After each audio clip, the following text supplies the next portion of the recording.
और बाबू गेनू का बलिदान, इन 3 मुद्दों पर चर्चा की है। इसके साथ साथ धारासना सत्याग्रह की भी जानकारी हमने ली है।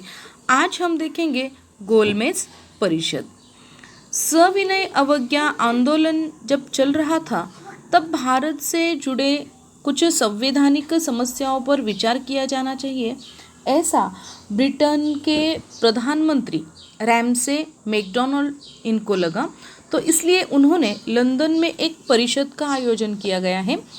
इस परिषद को गोलमेज परिषद कहते हैं। ये जो गोलमेज परिषद है, 3 परिषदें हुई हैं। 1930 से लेकर 1932 के बीच इन परिषदों का आयोजन किया था। उसमें से हम पहली परिषद देखेंगे। प्रथम गोलमेज परिषद 1930 में हुई थी।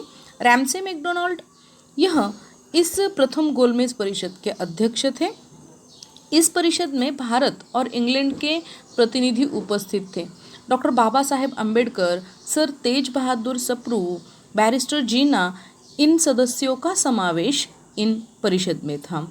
तो इस परिषद में भारत को जो उत्तरदायी शासन पद्धति आवश्यक थी, इस तरह से भारत का संघ राज्य स्थापन किया जाए, ऐसे बहुत सारे मुद्दों पर इस परिषद में चर्चा हुई।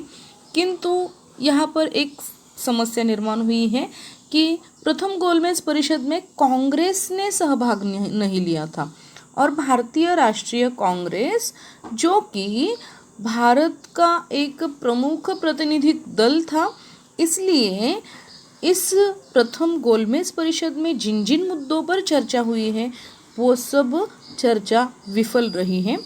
प्रथम गोलमेज परिषद में कांग्रेस के एक भी सदस्य उपस्थित नहीं थे, क्योंकि महात्मा गांधी जी उस समय कारावास में थे।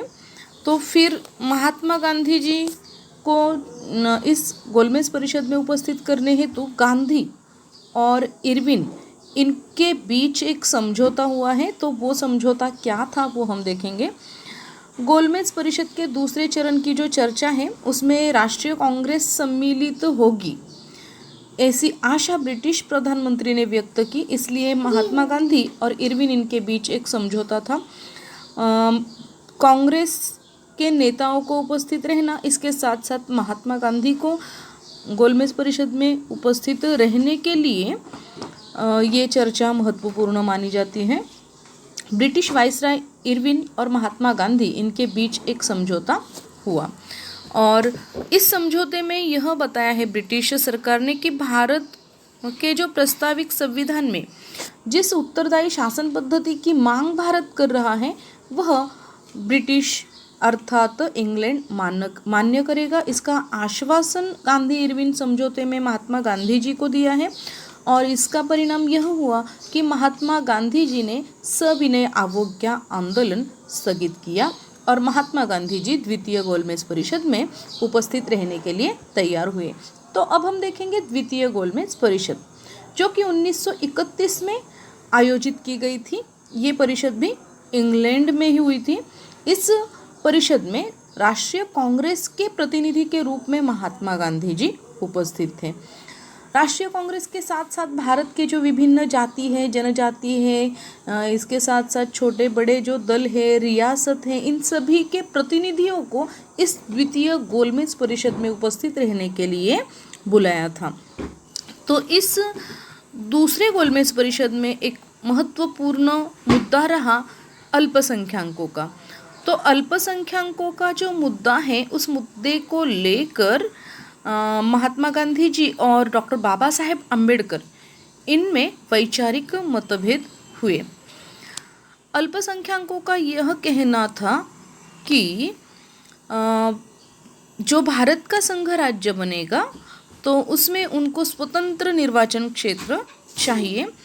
तो इस तरह से महात्मा गांधी जी को यह मान्य नहीं था, और परिणाम यह हुआ द्वितीय गोलमेज परिषद में भी कुछ भी हासिल न हुआ, और महात्मा गांधी जी निराश होकर भारत लौट आए।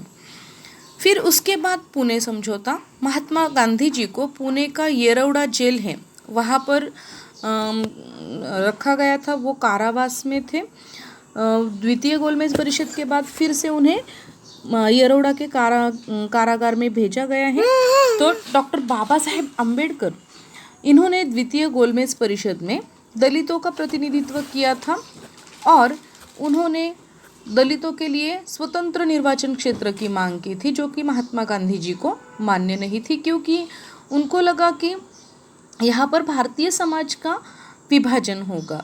रैमसे मैकडोनाल्ड ने कहा था कि जाति के आधार पर हम निर्वाचन क्षेत्र बनाएंगे, उसकी घोषणा भी उन्होंने की थी, पर यह बात महात्मा गांधी जी को कतः मान्य नहीं थी। इसलिए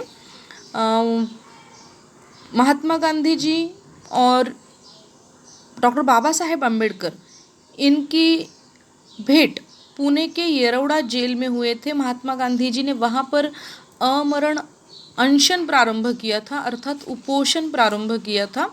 राष्ट्रीय कांग्रेस के नेताओं ने डॉक्टर बाबा साहेब अम्बेडकर की भेंट ली और उन्होंने अपने इस अल्पसंख्यकों के स्वतंत्र निर्वाचन क्षेत्र के विचार पर फिर से एक बार विचार करें, ऐसी प्रार्थना की। परिणाम यह हुआ 1932 में महात्मा गांधी जी और डॉक्टर बाबा साहेब अम्बेडकर इनके बीच पुणे येरवड़ा जेल में एक समझौता हुआ। तो ये समझौता इतिहास में पुणे समझौता के रूप से माना जाता है। इस समझौते में क्या बताया था कि दलित हैं, अल्पसंख्यक है, इनको स्वतंत्र निर्वाचन क्षेत्र नहीं दिया जाएगा, इसके बदले में उनको आरक्षित प्रतिनिधित्व देने का प्रावधान किया गया था। अर्थात भारतीय संघ राज्य में दलितों के लिए संसद में कुछ सीटें आरक्षित रखी जाएगी। तो इस तरह से ये चर्चा द्वितीय गोलमेज परिषद के बाद पुणे समझौते में हुई थी। फिर से 1932 में इंग्लैंड में ही तीसरी गोलमेज परिषद आयोजन की थी। तो इस तीसरे गोलमेज परिषद में क्या हुआ हम देखेंगे। 1932 में इंग्लैंड में यह तीसरी गोलमेज परिषद बुलाई गई थी। इस तीसरे गोलमेज परिषद पर कांग्रेस ने बहिष्कार डाला। इसका परिणाम यह हुआ कि ये तीसरी गोलमेज परिषद भी बिल्कुल विफल रही। इस तरह से ये जो तीनों गोलमेज परिषदें थे, इन तीनों गोलमेज परिषदों में ब्रिटिशों को कुछ भी हासिल नहीं हुआ।